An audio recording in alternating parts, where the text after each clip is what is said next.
새해 첫 주일 예배에 참여하신 여러분 모두에게 하나님께서 내리시는 큰 복이 함께 하시기를 바랍니다. 새해 우리 교회 표호를 뭐라고 정할까 기도하던 중에 무너진 신앙을 다시 세우자라고 하는 말씀으로 정했습니다. 지금 우리 사회는 여러 분야에서 모든 것들이 무너져 내리는 모습을 볼 수 있습니다. 예의, 범절이 무너지고 윤리와 도덕이 무너지고 시민의식이 무너지고 기초 질서가 무너지고 있습니다. 뿐만 아니라 우리 기독교의 경우에 보아도 기독교의 정통 신앙이 무너지고 있습니다. 성경은 성령의 감동을 받은 사람들이 기록한 곧 하나님의 말씀이라고 하는 성경의 영감성과 그리고 기록된 하나님의 말씀은 아무런 오류가 없다라고 하는 성경의 무오성이 무너져 내리고 있습니다. 그리고 말씀대로 살려고 하는 보수신앙도 무너져 내리고 세속화의 길로 치닫고 있습니다. 예배도 무너지고 있지 않습니까? 코로나19 여파로 인하여 2년 동안 우리가 정말 예배다운 예배를 하나님께 드리지 못한 안타까움이 있습니다. 주일 성수 신앙도 무너졌습니다. 예전 같으면 이른 새벽부터 밤늦게까지 온전히 하나님께 예배하고 헌신하고 전도하는 일에 교회가 열심을 내었었지만 지금은 주일 낮예배 한 번만 참석하고 돌아가면 무슨 일을 하는지 모릅니다. 그리고 11조 신앙도 무너져 내리고 있습니다. 아무리 힘들고 어려워도 복의 씨앗 종자라고 할 수 있는 11조는 하나님께 반드시 드려야 함에도 불구하고 이런저런 구실로 둘러대면서 온전한 11조를 실행하지 못하고 있습니다. 그리고 새벽기도 신앙도 무너지고 있습니다. 연세가 좀 지긋하시고 신앙생활을 오래 하신 분들조차도 새벽기도 신앙이 무너져 내리고 있습니다. 우리 처음에 신앙생활할 때 어떻게 시작했습니까? 새벽에 눈 뜨면 세상 보기 전에 하나님 앞에 먼저 나가야 하리라. 사람 소리 듣기 전에 하나님의 말씀을 들으리라. 세상의 그 어떤 노래를 부르기 전에 하나님께 찬송을 부르리라 하는 심정으로 우리가 새벽을 깨웠습니다. 그런데 요즘은 새벽기도 신앙이 무너지면서 그래도 나이가 좀 드신 분들은 계속해서 신앙생활하는 가운데 새벽에 나와서 기도하지만 30대, 40대는 새벽기도 현장에서 찾아보기가 힘듭니다. 사랑하는 성도 여러분, 성을 지키는 성벽이 무너지고 그 성문이 온전하지 못하게 되면 어떻게 될까요? 적군들이 들어와서 사람의 생명과 재물을 약탈해 가지 않겠습니까? 이처럼 저와 여러분의 믿음의 성벽이 무너지면 사탄이 틈을 타게 될 것이고, 그리고 사탄은 우리 안에 기쁨과 행복과 사랑과 만족을 다 빼앗아가 버리고 인생을 불행하게 만들 것입니다.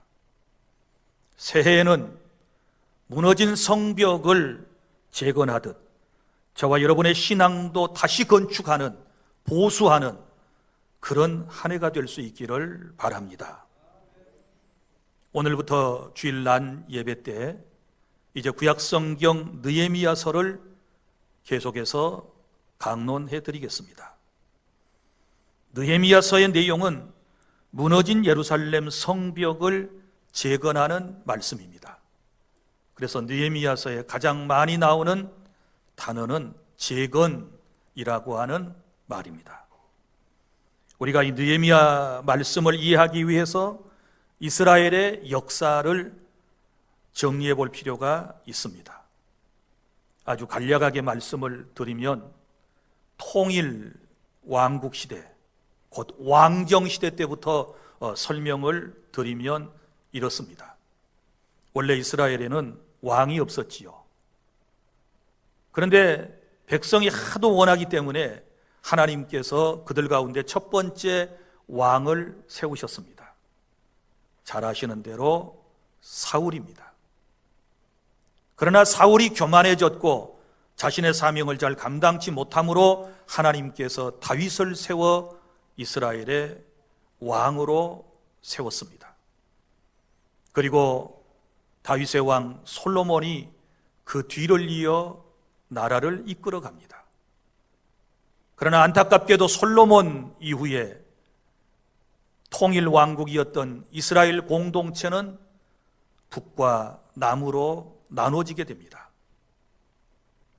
이스라엘 북쪽의 10지파가 중심이 되어 이스라엘이라고 하는 국호를 가지게 되었고, 그리고 솔로몬이 성전을 건축할 때 감독 역할을 했던 여로보암이라고 하는 사람이 북쪽의 왕이 되었습니다.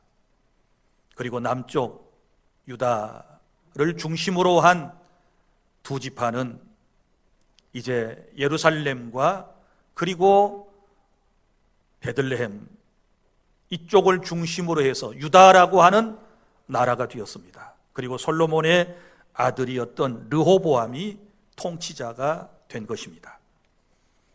자, 그리고 세월이 흐른 후에 북왕국 이스라엘부터 천천히 이 공동체들이 망하게 되는 것을 볼 수 있습니다. 두 나라가 망하게 되는 것은 그들이 하나님을 버리고 이방신을 섬기고 범죄했기 때문에 하나님께서 이 두 나라를 차례대로 망하게 하시는데, 먼저 BC 722년에 아수르라고 하는 대국을 통하여 북이스라엘이 11명의 왕을 배출하고 난 이후에 망해버리는 것입니다. 그리고 세월이 약 136년 정도 흐른 이후에 BC 586년에 바벨론이라고 하는 나라가 등장을 하게 돼요. 그래서 바벨론이 아수르 제국을 물리치고 정말 패권을 갖는 나라가 되는 것이지요. 그래서 남쪽 유다도 586년 바로 이 바벨론이라고 하는 나라에게 20명의 왕을 배출한 이후에 멸망을 당하고 말았던 것입니다. 그들은 BC 605년 바벨론에게 침략을 당하여 1차로 포로로 잡혀간 이래 BC 586년 예루살렘이 완전히 함락되어 멸망하기까지 3차례에 걸쳐 바벨론 땅에 포로로 끌려갔습니다. 그리고 바벨론을 이어 역사는 근동 지역에 새로운 패자로 등장한 우리 성경의 바사, 영어식 발음으로 페르시아라고 하는 제국이 이제 등장하게 되고, 이 페르시아가 바벨론을 무너뜨리고 그동안 바벨론이 통치했던 지역을 이제 지배하게 된 것입니다. 페르시아는 식민 국가들에게 일정한 범위 안에서 정치적, 종교적 자유와 자치를 허용하는 그런 관용 정책을 취했던 것입니다. 특별히 페르시아 제국의 건설자인 고레스는 식민지 국민을 자신의 나라로 돌아가라고 하는 소위 고레스 칙령을 내려서 바벨론 땅에 포로로 잡혀가 있었던 유대 민족은 1차, 2차, 3차에 걸쳐서 그들은 고국 땅으로 돌아오게 되었던 것입니다. 1차 포로 귀환 때, 그러니까 BC 537년 유대인들 49,897명을 인솔하고 고국으로 돌아온 사람이 바로 스룹바벨이라고 하는 사람입니다. 총독 자격으로 자신의 유대 민족을 데리고 돌아왔습니다. 그리고 BC 536년 성전 재건 공사를 돌아와서 시작을 했는데 사마리아인의 반대로 16년 동안 공사를 중단했다가 우리가 학개서에서 배운 대로 학개와 스가랴 선지자의 동료로 공사 재개 4년 만에 스룹바벨 성전을 준공했습니다. 그리고 2차 포로 귀환은 1차 포로 귀환이 이루어진 때로부터 약 80년이 지난 BC 458년 학사 겸 제사장이었던 에스라, 우리 성경에 나오는 에스라의 주도로 1778명이 고국 땅으로 돌아온 것입니다. 그리고 제3차 포로 귀환은 2차 포로 귀환으로부터 14년이 지난 BC 444년, 오늘부터 이제 우리가 말씀을 살펴보게 될 이 성경에 나오는 느헤미야라고 하는 사람의 주도로 3차 귀환이 이루어지게 된 것입니다. 자, 느헤미야가 유대의 총독이 되어서 귀환할 때, 그때는 페르시아 제5대 왕이었던 아닥사스다가 통치했었고, 이 느헤미야라고 하는 사람은 그의 술 관원이었다, 술 맡은 관원이었다라고 말씀을 하고 있습니다. 3차 포로 귀환으로 돌아온 느헤미야와 그들이 해야 할 일은 바로 무너진 예루살렘 성벽을 재건하는 일이었던 것입니다. 그래서 느헤미야서의 내용을 크게 두 부분으로 나눌 수 있는데, 먼저 1절부터 7절까지는 성벽을 재건하는 일이고, 그리고 8장부터 13장까지는 신앙 재건에 대한 말씀이 기록되어 있습니다. 자, 오늘 1장은 하나님의 관계를 다시 세우는 과정입니다. 하나님과의 관계가 무너진 사람은 오늘 말씀을 잘 경청하고 새해에는 어찌하든지 하나님과 여러분 자신의 관계를 다시 재건축하는, 세워가는 그런 은혜의 해가 될 수 있기를 바랍니다. 첫째, 본문의 1절부터 3절까지 말씀, 무너진 하나님과의 관계를 바로 재건하려면 하나님 나라와 자신이 속한 공동체에 관심을 가져야 하는 것입니다. 관심을 가져라 라고 하는 이 말씀을 오늘 본문을 통해서 여러분들이 깨달아야 되는데, 1절부터 3절까지 말씀을 제가 풀어서 여러분들에게 설명을 드리도록 하겠습니다. 여기 하가랴의 아들 느헤미야의 말이라 그랬는데, 느헤미야라고 하는 말은 여호와께서 위로하신다라고 하는 뜻을 가지고 있습니다. 그는 페르시아 아닥사스다 왕 제20년, 그러니까 연호로 BC 445년 기슬리월에 그랬잖아요. 이 기슬리월은 양력으로 계산을 하게 되면 오늘날 11월 혹은 12월에 해당이 되는 것입니다. 이때에 페르시아 왕들이 겨울에 지내는 수산궁에 있었습니다. 이 수산궁은 겨울 왕궁이었습니다. 수산궁이 어디에 있느냐? 현재 이란 남서부의 페르시아만에서 148km 북쪽에 위치하고 있는 도시입니다. 현재 이라크의 바그다드에서 오른쪽으로 약간 올라가면 거기에 수산궁이 있었던 도시가 지금도 존재하고 있습니다. 자, 그곳에서 자신의 사명을 감당하고 있었는데, 어느 날 느헤미야의 형제 중 하나니가 두어 사람과 함께 유대 지역에서 그가 있는 페르시아 수산까지 찾아왔습니다. 얼마만큼 먼 거리인 줄 아세요? 2달 동안 무려 1600km를 이동해서 형제들이 그곳까지 느헤미야를 찾아왔습니다. 자, 그들이 찾아왔을 때 느헤미야가 먼저 그들에게 질문을 했던 내용이 나옵니다. 그것은 그들의 가족의 안부를 묻는 것이 아니었고 이런 문제를 먼저 묻습니다. 오늘 말씀에 보면 포로에서 1, 2차에 걸쳐 귀환을 했던 사람들의 형편을 물은 것입니다.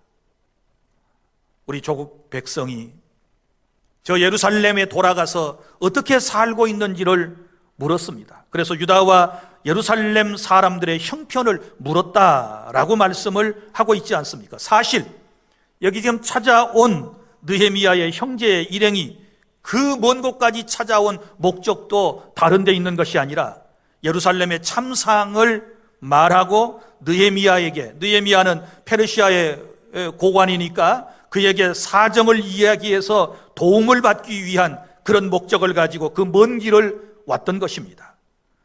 그들은 이렇게 말합니다. 3절에 예루살렘의 형편은 너무너무 치욕적이고 절박한 위험한 상황 가운데 있다라고 말하고 있는데 그들의 말을 정리해보면 이렇게 말할 수 있습니다. 먼저는 큰 환난을 당하고 있습니다. 조국 땅에 있는 우리의 공동체가 지금 큰 환난을 당하고 있습니다. 다른 번역 성경에 보면 큰 죄악 가운데 있습니다. 이렇게 번역이 되어 있습니다. 그러니까 죄악 가운데서 이스라엘 사람들이, 유대인들이 큰 고통을 받고 있다라고 하는 소식을 전했고 그 다음에는 능욕을 받고 있습니다. 이렇게 말합니다. 적대 세력에게 핍박과 조롱을 받고 살아가고 있다는 것입니다. 그리고 또 하나 아주 중요한 것은 예루살렘 성은 허물어지고 그리고 성문들은 불에 타버렸다고 실상을 얘기했던 것입니다. 여러분, 느헤미야의 마음속에는 이런 생각이 있었을 것입니다. 바벨론 땅에서 포로 생활을 하다가 귀환했던 자신의 민족이 그곳에 가서 평안하고 안정된 삶을 살고 있으리라고 생각을 했는데 모두가 다 어려움을 겪고 있다라고 하는 처참한 현실에 대한 이야기를 듣게 되었을 때 얼마나 마음이 아팠겠습니까? 여러분, 누군가가 우리에게 어떤 소식을 전해줄 때 좋은 소식이 오면 기쁘지만 이런 참담한 소식을 듣게 되면 얼마나 마음에 부담이 되겠습니까? 바라기는 새해에 여러분들에게 들려오는 모든 소식은 비참한 소식이 아니라 좋은 소식만 여러분들에게 전해질 수 있기를 바랍니다. 그런 복된 새해가 되기를 축복합니다. 자, 사랑하는 성도 여러분, 그러면 여기 우리가 하나님과의 관계를 회복하기 위해서 제가 여러분들에게 하나님 나라와 그리고 하나님의 교회 공동체에 대해서 관심을 가져야 된다라고 하는 말씀을 드렸습니다. 여기 말씀에 보면 그 유다 땅에서 자신들의 민족이 처한 참담한 환경을 보고 2달 동안이나 이동을 해서 저 페르시아의 수산국에까지 갔던 이 느헤미야의 형제들, 이 사람들은 여러분 정말 관심이 있었던 사람입니다. 어디에 관심이 있었나요? 자기 민족 공동체에 대하여 관심이 있었지요. 거기에 그 사람들만 살았겠습니까? 다른 사람들도 그 땅에 함께 살고 있었지만 모두가 다 혀만 끌끌 차면서 너무 힘들어, 너무 고통스러워 이렇게만 얘기했지 그 어떤 사람도 그 문제를 해결하기 위해서 이런 행동을 한 사람은 없습니다. 그러나 진정으로 나라와 민족 공동체를 사랑했던 이 사람들은 관심을 가지고 그 문제를 해결하기 위하여 그 먼 길을 마다하지 아니하고 느헤미야가 있는 곳까지 찾아간 것입니다. 또한 느헤미야를 보십시오. 고국에 대한 얘기를 듣게 되었을 때 마음이 무너집니다. 너무너무 마음이 무너지고 관심을 갖는 이런 모습을 볼 수 있지 않습니까? 사랑하는 성도 여러분, 사람은 행동할 때 관심에서부터 행동이 가능한 것입니다. 무엇이든지 여러분이 행동할 때는 자기에게 관심이 있는 것에 대하여 그 일에 대하여 일을 하도록 되어 있는 것입니다. 새해 여러분의 관심사는 어디에 있습니까? 여러분이 새해를 맞이하면서 이제 인생을 살아가게 될 때 무엇에 관심을 가지고 여러분들은 지금 이 한 해를 시작하셨습니까? 사랑하는 성도 여러분, 오늘 우리가 하나님과의 무너진 관계를 회복하기 위해서는 먼저 느헤미야가 자신의 나라에 대하여, 그리고 그 나라의 비참함을 전하기 위해서 그것까지 온 사람들이 나라에 대한 관심을 가진 것처럼 저와 여러분들은 하나님의 나라에 대하여 관심을 가져야 우리의 신앙이 회복될 줄로 믿으시기를 바랍니다. 세상 나라 너무 중요합니다. 우리는 이 세상에 지금 살아가고 있습니다. 그러나 하나님과의 관계를 회복하려면 우리는 하나님 나라에 대하여 관심을 가져야 하는 것이고, 또한 우리는 교회 공동체에 대한 지대한 관심을 가져야 행동할 수 있고 하나님의 영광을 위하여 일할 수 있다라고 하는 사실을 믿으시기를 바랍니다. 더 나아가서 이웃에 대해서도 관심을 가져야 하고 어려운 사람들에 대해서도 관심을 가져야 하는 것이고, 그리고 이러한 관심은 결국은 하나님과 나와의 관계를 회복하는 일에 너무너무 중요하다라고 하는 사실을 저와 여러분이 믿으시기를 바랍니다. 그래서 다시 말합니다. 하나님 나라와 교회 공동체에 대하여 관심을 가져야 하나님과 나와의 무너진 관계가 회복된다라고 하는 것을 믿으시기를 바랍니다. 그 다음에 둘째로 4절부터 5절까지 말씀입니다. 여기 말씀에는 무너진 하나님과의 관계를 재건하려면 하나님이 어떤 분이신가에 대하여 우리가 바른 이해를 가져야 하는 것입니다. 조국의 참담한 소식을 들은 느헤미야의 태도입니다. 그는 어떻게 했습니까? 참담한 고국의 소식을 듣고 난 이후에 앉아서 울고 수일 동안 슬퍼하며 기도했다라는 말로 시작을 하고 있습니다. 여기 느헤미야가 하나님께 기도할 때 하나님을 어떻게 부르는지를 우리가 살펴볼 필요가 있습니다. 왜냐하면 그 호칭 속에, 하나님이라고 하는 호칭 속에, 하나님을 수식하는 이 말씀 속에 하나님이 어떤 분이신가를 우리에게 말씀을 하고 있기 때문에 그런 것입니다. 자, 하나님이 어떤 분이십니까? 첫째는 하늘의 하나님, 이렇게 불러요. 하늘의 하나님. 5절에 이르되 하늘의 하나님 여호와. 사랑하는 성도 여러분, 여기서 하늘의 하나님이라고 하는 말씀이 어떤 의미를 가지고 있을까요? 우리 하나님은 우주 만물을 창조하시고 통치하시는 전지전능하신 하나님이심을 믿으시기를 바랍니다. 전지전능하신 하나님만이 인류의 참담한 문제를 해결할 수 있습니다. 이 나라, 이 민족의 공동체의 어려운 문제를 해결해 나가실 수가 있는 것입니다. 코로나19라고 하는 거대한, 이 정말 우리가 감당하기 힘든 이런, 우리가 어찌 보면 적병을 만났지 않았습니까? 이것을 감당해낼 수 있는 것은 전능하신 하나님의 손길만 필요하다라고 하는 사실을 믿으시기를 바랍니다. 지금 여기 먼 길까지 고국의 여러 가지 문제를 가지고 찾아왔던 사람들은 어떤 마음을 가졌을까요? 느헤미야를 찾아가면 되겠다, 이런 마음을 가졌고, 그 소식을 전해들은 느헤미야는 먼저 다른 일을 하기 전에 기도로 시작을 하잖아요. 하늘의 하나님께 먼저 기도하잖아요. 왜요? 하나님만이 자기 조국의 문제를 해결해 주실 수 있다는 믿음을 가졌기 때문에 그는 하늘의 하나님, 통치하시는 하나님이라고 고백하고 있는 것입니다. 사랑하는 주 안의 성도 여러분, 우리 하나님은 저와 여러분을 창조하신 하나님이십니다. 믿습니까? 우리의 모든 문제를 해결하실 수 있는 하나님이심을 믿으시기를 바랍니다. 그럴 때 하나님과 우리와의 관계가 회복될 수가 있는 것입니다. 그리고 또한 하나님을 뭐라고 부르고 있습니까? 크고 두려우신 하나님. 5절, 크고 두려우신 하나님, 크신 하나님, 위대하신 하나님, 사람으로부터 경배를 받으셔야 할 하나님에 대하여 말씀을 하고 있습니다. 그런데 그 뒤에 두려우신 하나님, 이렇게 말씀을 하지 않습니까? 이 말은 무슨 말일까요? 여러분, 하나님께서는 회개하고 돌아오는 사람에게는 긍휼을 베푸셔서 그의 죄를 용서하시고 그를 받아주시지만 끝내 회개하지 않는 사람에게는 하나님께서 심판하신다는 깊은 뜻이 여기에 내포되어 있는 것입니다. 사랑하는 성도 여러분, 하나님은 이스라엘을 괴롭히는 무리를 결국은 심판하시는 하나님이 되신다는 사실을 믿으시기를 바랍니다. 새해에는 우리가 그 무엇보다도 하나님을 두려워하는 마음을 가지고 한 해를 시작해야 될 줄로 믿습니다. 세상의 어떤 정권, 그 어떤 세력, 그 어떤 질병보다도 하나님을 더욱 두려워하는 이런 믿음이 우리에게 있을 때 하나님과 우리와의 관계가 회복될 수 있는 줄 믿습니다. 이런 은혜를 받으시기를 바랍니다. 하나님을 두려운 줄 모르려 하면 인생이 어떻게 될까요? 자기 마음대로 살지 않겠습니까? 하나님을 두려워하는 마음에서부터 경외심이라고 하는 것이 나오게 되는 것입니다. 하나님을 두려워하지 않고는 하나님을 경외하실 수가 없다는 것을 여러분이 기억하시기를 바랍니다.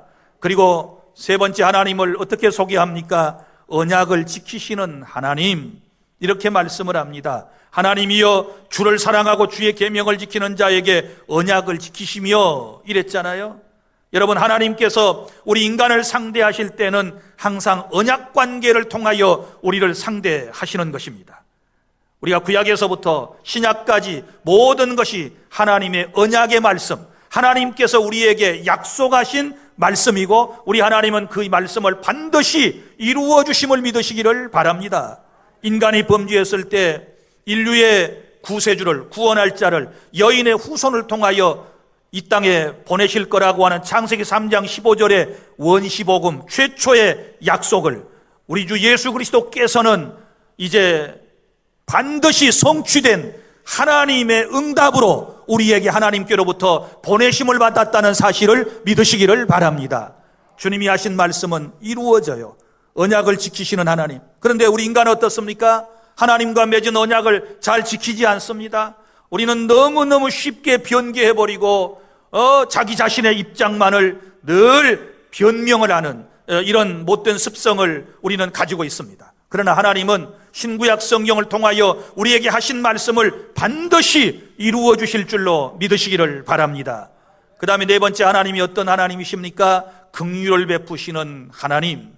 자, 긍휼을 베푸신다.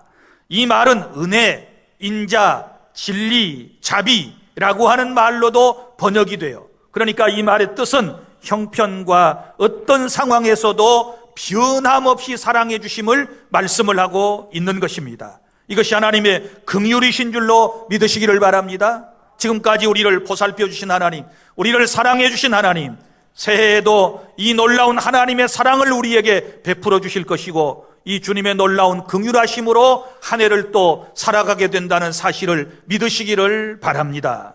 자, 사랑하는 성도 여러분, 다시 말씀드립니다. 하나님이 누구신지를 바로 알아야 우리가 신앙생활을 바로 할 수 있습니다. 나는 무엇보다도 여러분들이 말씀을 통하여 그리고 교회에 오셔서 기도할 때마다 하나님이 누구신가를 정확하게 알고 그 하나님이 기뻐하심을 따라서 이 세상을 살아야 될 줄로 믿으시기를 바랍니다.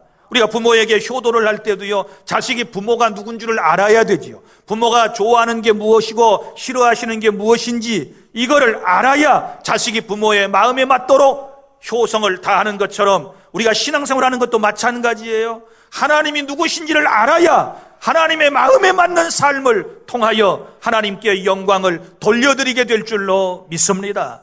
모든 여러분 설교의 주제는 결국 하나님이 어떤 분이신가를, 하나님이 기뻐하시는 일이 무엇인가를 여러분에게 전해드리는 것입니다.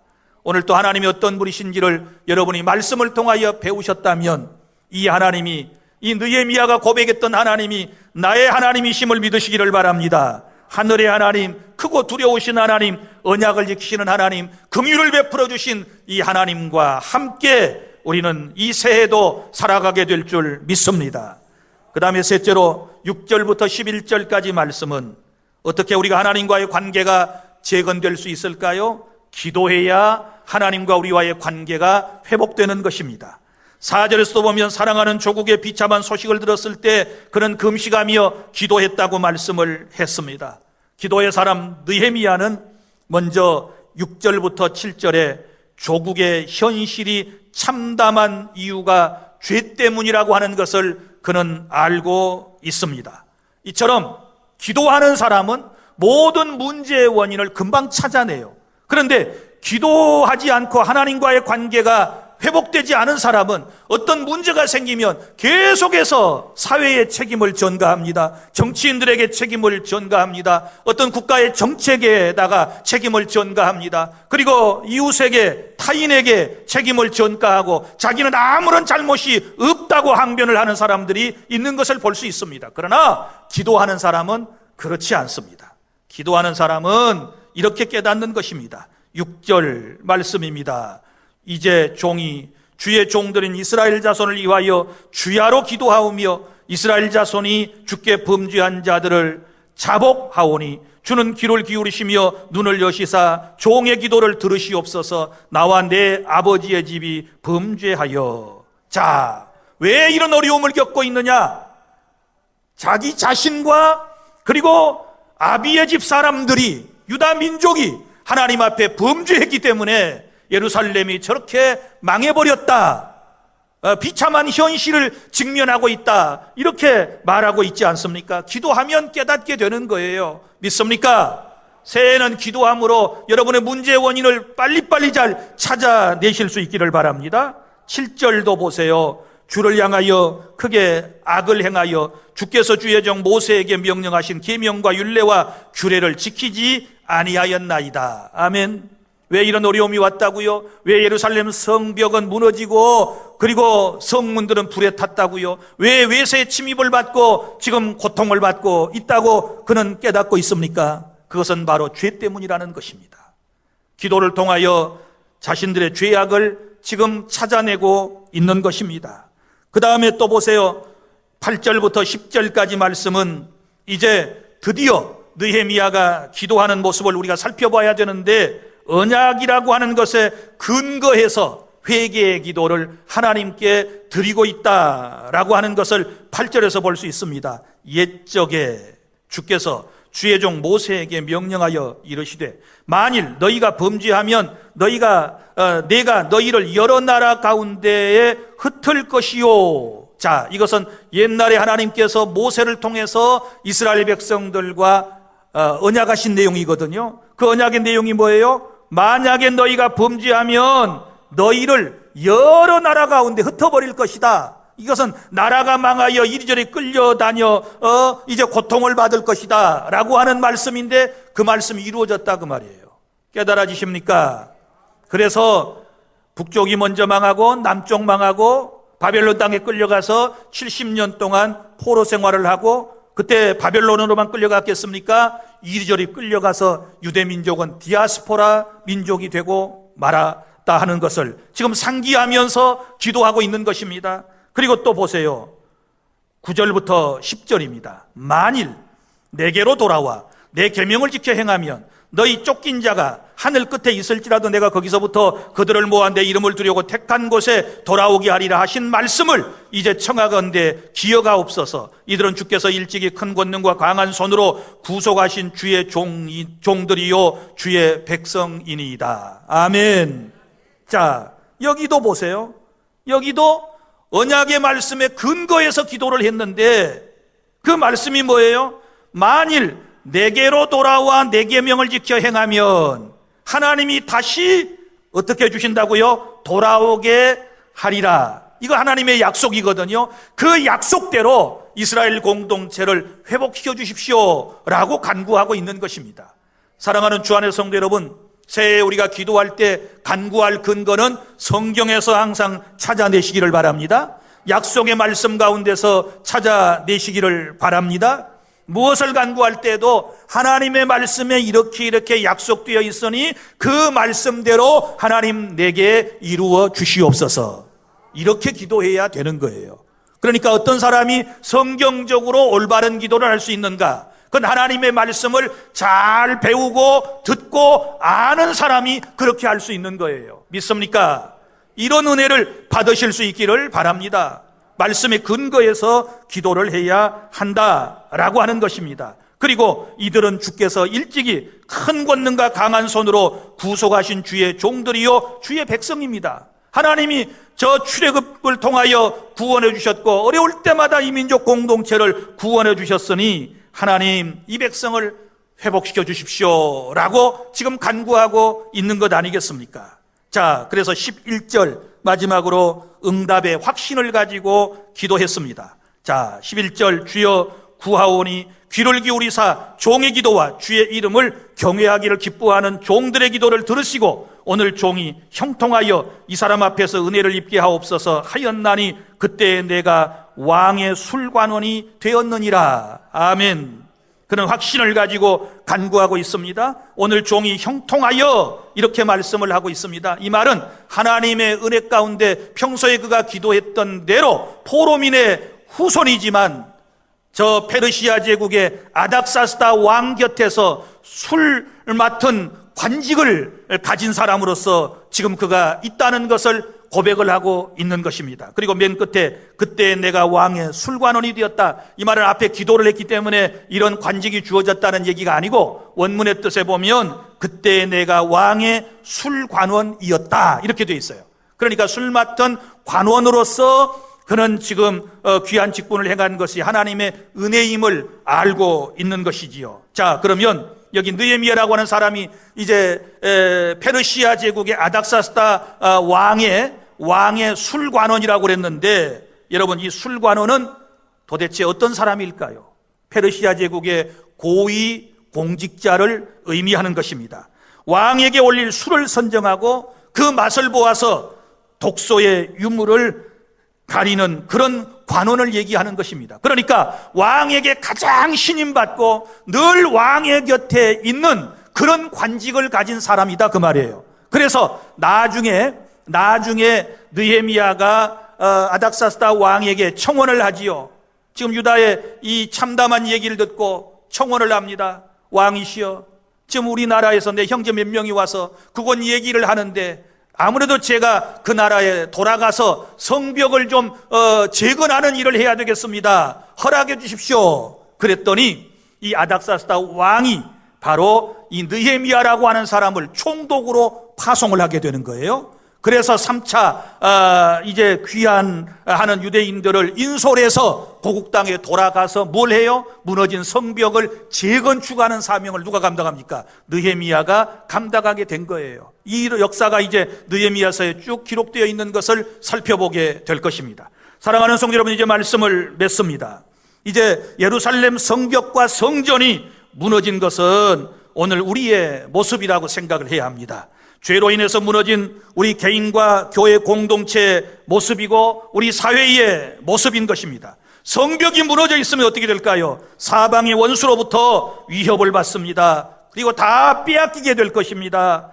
여러분, 새해에 무너진 성벽을 세우듯이 내 신앙을 다시 세워야 될 줄로 믿으시기를 바랍니다. 먼저는 하나님과의 관계를 바로 하시기를 바랍니다. 그러려면 오늘 말씀드린 대로 세 가지, 하나님 나라와 그리고 하나님 교회 공동체에 대하여 여러분이 관심을 더 많이 가져주시고 나라와 민족 공동체의 장래를 위해서도 여러분이 관심을 꼭 가져주시기를 바랍니다. 그래야 나라와 민족을 위해서 기도할 수 있는 것이고, 그 다음에 하나님을 바로 아셔야 돼요. 새해에는 하나님을 그 어떤 것보다도 바로 아는 그런 해가 되기를 바랍니다.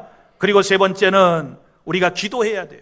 기도해야 하나님의 도우심을 받을 수 있어요. 기도해야 내 신앙이 세워질 수 있어요. 만약에 성벽처럼 무너져 버리면 내 인생은 어떻게 되겠습니까? 내 삶은 어떻게 되겠습니까? 우리 교회 어떻게 되겠습니까? 이 나라의 민족 공동체 무너지면 어떻게 되겠습니까? 곳곳에 무너져 있는 것을 누가 다시 쌓아야 합니까? 우리가 다시 회복해야 하는 것입니다. 새해에는 여러분 가정도 한번 체크해 보시고 신앙생활도 체크해 보시고 우리 교회 공동체도 무너진 것이 뭔가를 우리가 찾아내서 관심을 가지고 그것을 하나씩 세워나가게 되었을 때 더 좋은 나라와 민족 공동체 그리고 행복한 신앙생활이 될 수 있다라고 하는 사실을 믿으시기를 바랍니다. 기도하겠습니다.